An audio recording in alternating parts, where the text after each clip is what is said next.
આપ સર્વોને હેતપૂર્વક જય શ્રી સ્વામિનારાયણ।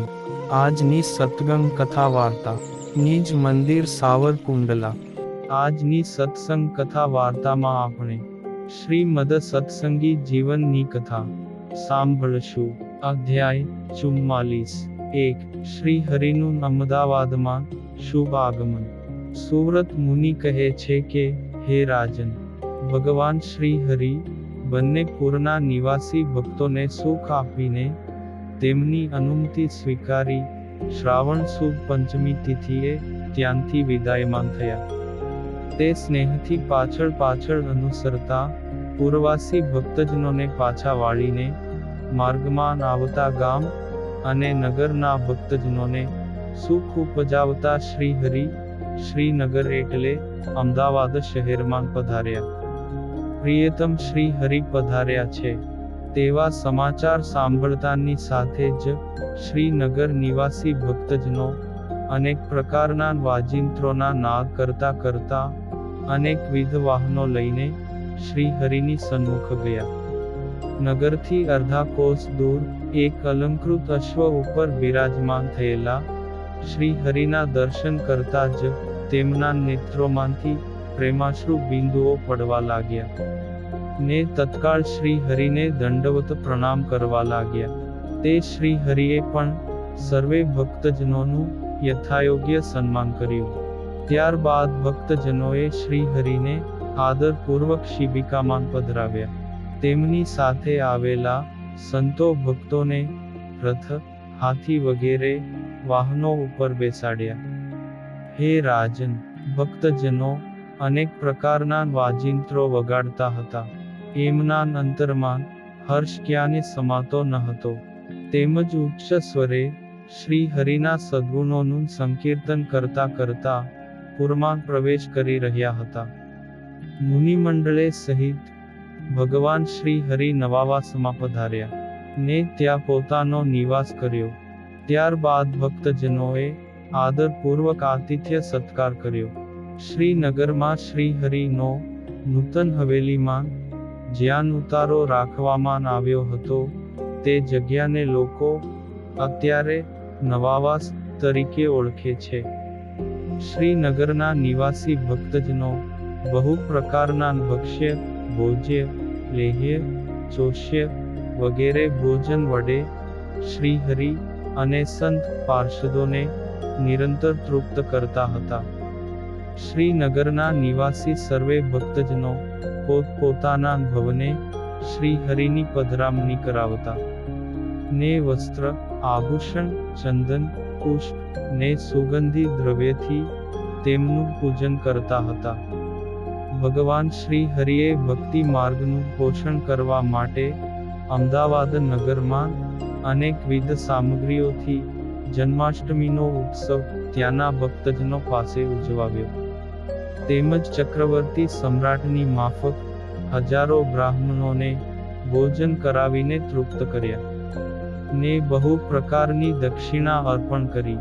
ત્યાર પછી, હે રાજન, શ્રીનગરમાં એકાદશીના દિવસે વિશાળ સભાનું આયોજન થયું। તેને વિશે નર નારીઓ પોતપોતાની મર્યાદા પ્રમાણે ઉપસ્થિત થયા।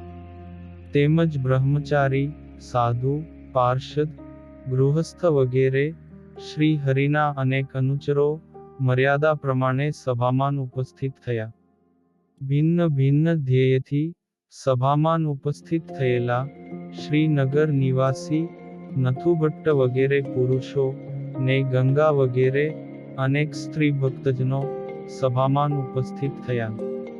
તેમજ શ્રી હરિના આશ્રય વિનાના હજારો નર નારીઓ પણ હાસ્ય વિનોદ કરતા કુતૂહલ જોવાને અર્થે શ્રી હરિને વંદન કર્યા વિના જ સભામાં આવીને ઉપસ્થિત થયા।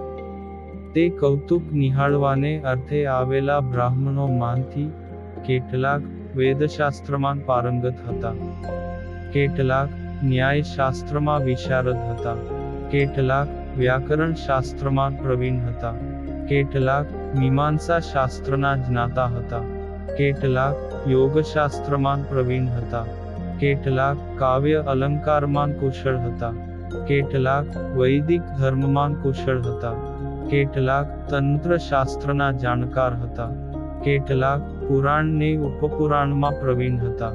આ પ્રકારે સભામાં ઉપસ્થિત પુરુષો અને સ્ત્રીઓમાંથી કોઈ પોતાનું મુખ અને દ્રષ્ટિ ઊંચે કરીને બેઠા હતા, તો કોઈ ઊભા કુતૂહલ નિહાળતા હતા.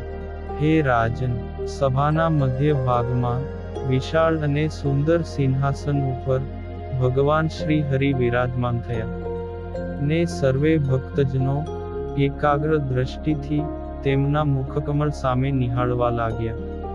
સ્નેહપૂર્વક શ્રી હરિના દિવ્ય સ્વરૂપને નિહાળતા કેટલાક સંતો, ગૃહસ્થ ભક્તો, સ્ત્રીઓ આદિક શ્રી હરિની કૃપાથી સાધન સંપત્તિ વિના પણ ક્ષણ માત્રમાં જ ભગવદ ધામના દર્શન કરવા લાગ્યા. સભામાં ઉપસ્થિત સર્વે જનો સમાધિ સ્થિતિને પામ્યા. સમાધિ થવાથી સ્ત્રી પુરુષોના નેત્રો નિર્નિમેષ થયા, તેમજ કાષ્ઠ તથા પાષાણની જેમ ચેષ્ટા રહિત બન્યા. સભામાં જે ભક્તજનો બેઠા હતા તે સર્વે એમને એમ બેસી જ રહ્યા. ઊભા હતા તે સર્વે તે જ સ્થિતિમાં ઊભા રહ્યા. સમાધિ દશાને પામેલા સર્વે જનોની કાંતિ સુવર્ણ ને ચંપાના પુષ્પ સમાન ચળકતી હતી. ભગવાનના સ્વરૂપમાં તેઓના પ્રાણની વૃત્તિનો નિરોધ થયો હતો. તેથી કોઈ ભક્તોની નાસિકાગ્ર વૃત્તિ સ્થિર જણાતી હતી, તો કોઈ ભક્તજનોની વૃત્તિ અંદર સન્મુખ થયેલી જણાતી હતી. સમાધિ દશાને પામેલા જનોને નિહાળીને કુતૂહલ જોવાને અર્થે આવેલા કેટલાક મનુષ્યો પરમ વિસ્મય પામ્યા, અને શ્રી હરિના સ્વરૂપનો મહિમા સમજતા ભક્તો આ શ્રી હરિનો જ પ્રતાપ છે એમ જાણવા લાગ્યા. કેટલાક પૂર નિવાસી બ્રાહ્મણો શાસ્ત્રના જાણકાર હોવા છતાં તેમની બુદ્ધિ વિનાશ પામેલી હોવાથી આ પ્રકારની સમાધિ જોઈને તેને એક પ્રકારનું કપટ માનવા લાગ્યા. પોતાના સંપ્રદાયની વિખ્યાતિ માટે કપટથી સમાજને છેતરી રહ્યા છે, આ પ્રમાણે કેટલાક દુષ્ટ બુદ્ધિવાળા મનુષ્યો કહેવા લાગ્યા, તથા કેટલાક તેમની સમાધિની પરીક્ષા કરવા લાગ્યા.